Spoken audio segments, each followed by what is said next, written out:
The Freedom in the World report this year highlights that freedom faced important challenges in the Americas in 2023. However, this region is among the freest regions in the world. Indeed, 70% of the population of the Americas live in a free country. However, 9 countries saw their score decline, and this was especially due to crackdowns against political opposition. Another important factor was the increasing violence, especially due to organized crime groups. Ecuador this year declined from a free country to a partly free country. Violent crimes related to drug trafficking and organized criminal groups escalated throughout the year, but were especially heightened during the campaign period between June and August of 2023, when several local public officials and even candidates were assassinated, including Fernando Villavicencio, a presidential candidate, who was actually also an investigative journalist at the time.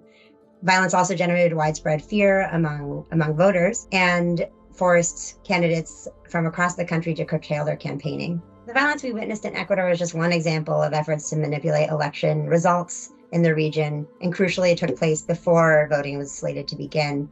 Some leaders in the region, however, took a riskier approach, attempting to overturn ballots or interfere with elected candidates assuming office. The political establishment did not consider Bernardo Arevalo as a top contender, which is why they didn't initially target him at the beginning of the electoral process in their attempts to purge opposition candidates. Afterwards, in Arevalo's landslide victory in the second round of the elections, both he and his Movimiento Semilla party faced political and judicial prosecution to undermine their electoral victory. What ultimately happened was that the voice and the vote of Guatemalans was heard and respected.